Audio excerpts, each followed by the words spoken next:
बिस्मिल्लाहिर्रहमानिर्रहीम। अस्सलामु अलैकुम जी, मैं हूँ इकरा तारिक। तो कैसे हैं आप?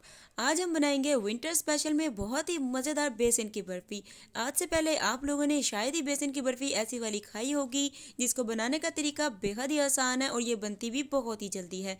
इसे बनाकर आप लोग 2 से 3 हफ्तों के लिए फ्रिज में स्टोर करके भी रख सकते हो और ये बहुत मज़े की बनेगी, बहुत ही उम्दा बनेगी। तो चलिए आइए करते हैं बनाना शुरू।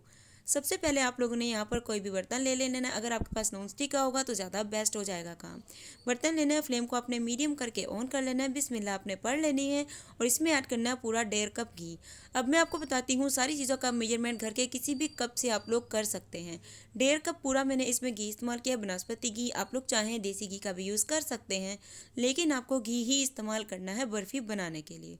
घी जब थोड़ा सा गर्म हो जाएगा, मेल्ट हो जाएगा, फिर इसमें जाएगा बेसन, जिसे पहले से मैंने छान लिया था।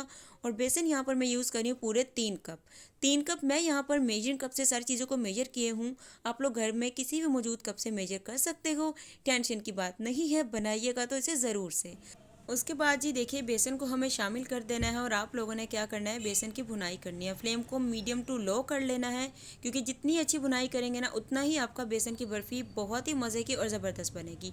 सो बेसन की भुनाई करेंगे। आप लोगों ने एक्स्ट्रा घी नहीं ऐड करना कि थोड़ा सा ड्राई है हम घी ऐड कर लेते हैं, ऐसा बिल्कुल भी नहीं करना है, क्योंकि घी जो है ना आहिस्ता आहिस्ता से इसमें जाएगा और बाहर निकलेगा। सो यहाँ पर देखिए घी, देखिए अब सारा बेसन जो अच्छे से इसमें मिक्सअप हो गया है। अब लग भी नहीं रहा कि घी हमें एक्स्ट्रा डालने की ज़रूरत है। तो फ्लेम को मीडियम टू लो रख के आप लोगों ने इसकी भुनाई करनी है, एटलीस्ट 5 to 10 मिनट। एटलीस्ट इतनी तो भुनाई करिएगा ताकि एक बेहतरीन सी किचन में खुशबू आ जाए। सो यहाँ पर देखिए बेसन की भुनाई कमाल की हो चुकी है। बेसन का पहले कलर क्या था और अब क्या है, ये आप लोग खुद डिफरेंस जो है अच्छे से देख सकते हैं। बिल्कुल लाइट गोल्डन सा इसका कलर हो जाएगा और पूरे किचन में आपके बेसन की भुनाई की खुशबू ही खुशबू फैल जाएगी। तब आप लोग समझ सकते हैं कि बेसन की बुनाई परफेक्टली आप लोगों ने कर ली है। चैनल पर नहीं है तो चैनल को यार लगे हाथ तो सब्सक्राइब कर दो, करती है तो आपकी बहन करती है। एकदम दिल से आप लोगों का ज़बरदस्त सा शुक्रिया। अब आप लोगों ने फ्लेम को बिल्कुल लो कर देना है और अब आप लोगों ने इसमें डालना है शुगर पाउडर, यानी कि चीनी का पाउडर, जो कि इसमें पूरा जाएगा जी 1.5 कप। देखिए 1.5 कप ही मैंने घी लिया था, 1.5 कप ही चीनी जाएगी और 3 कप मैंने बेसन का इस्तेमाल किया है। और अब इसमें हमें थोड़ा सा ड्राई फ्रूट ऐड करना है और शुगर को पाउडर के आहिस्ता आहिस्ता से आप लोग इसमें मिक्स करिएगा, फ्लेम को बिल्कुल लो रख के। तो देखिएगा शुगर का जो पाउडर है, मतलब कि चीनी का बुरादा, वो आहिस्ता आहिस्ता से इस मिक्सचर में अच्छे तरीके से मेल्ट हो जाएगा और अच्छे तरीके से मिक्स हो जाएगा। सो ये देखिए, जब ये अच्छे तरीके से आप लोगों को मिक्स करना है ना, फ्लेम को बिल्कुल आप लोगों ने लो रखना है। और जब इस तरीके की फॉर्म में ये आ जाएगा, फिर फ्लेम को बिल्कुल आपको एकदम से ऑफ कर देना है। वीडियो अच्छी लगी है तो लाइक कर दो, शेयर कर दो और एक प्यारा सा कमेंट तो किए बिना आपने जाना ही नहीं है। फ्लेम को फ़ौरन से ऑफ कर दीजिए और जिस भी बर्तन में इस बर्फ़ी को अपने असेंबल करना है, सेट करना है, उसे पहले ऑयल या घी से अच्छे से ग्रीस करना है। उसके बाद इस बर्फ़ी के सारे मिक्सचर को इस बर्तन में ट्रांसफ़र कर देना है, इस ट्रे में। उसके बाद आप लोगों ने क्या करना है, स्पैचुला की मदद से इसे बिल्कुल इक्वल करना है। बेसन की बर्फ़ी बनाने के लिए बस मेजरमेंट को फॉलो करें, भुनाई करें, तो आपके बेसन की बर्फ़ी बहुत ही मज़े की बनेगी, बल्कि मार्केट से भी कई गुना बेहतरीन और साफ़ सुथरी आप लोग घर पे बना सकते हो। तो यहाँ पर देखिए इस तरीके से स्पैचुला से बिल्कुल इसे गर्म ही गर्म को इक्वल करना है आपको, फटाफट से ये देख सकते हैं।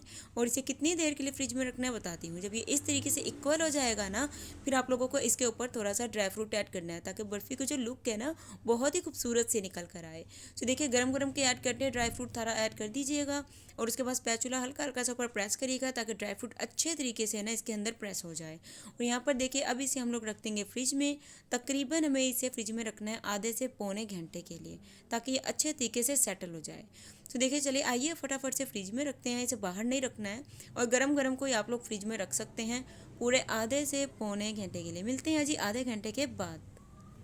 तो लीजिए गाइस, हमारी बेसन की बर्फ़ी एकदम ज़बरदस्त तरीके से सेटल हो चुकी है। जब आप लोगों ने इसे फ्रिज से बाहर निकालना है ना, फिर आप लोगों ने 5 मिनट या 10 मिनट के लिए इसे एकदम से छोड़ देना है। फिर उसके बाद आप लोगों ने इस तरीके से इसे कट कर लेना, बहुत ही ईजिली कट हो जाएगा और बहुत ही ईजिली आप इसे निकाल सकते हैं।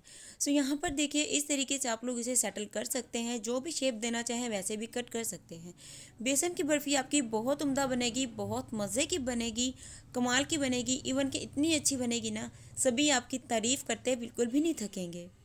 अल्हम्दुलिल्लाह, माशाल्लाह माशाल्लाह, तैयार है हमारी मज़ेदार ज़बरदस्त होममेड बेसन की बर्फ़ी। अगर आपको बेसन की बर्फ़ी की रेसिपी अच्छी लगी है, वीडियो को लाइक शेयर कर दीजिए फटाफट से और एक प्यारा सा कमेंट तो करके जाइएगा। मिलेंगे आपसे एक और ज़बरदस्त मज़ेदार रेसिपी के साथ। तब तक के लिए आपने रखना है अपना बहुत बहुत सारा वाला ख्याल और मुझे रखना है अपनी प्यारी सी दुआ में शामिल। अल्लाह हाफिज़, take care and bye bye.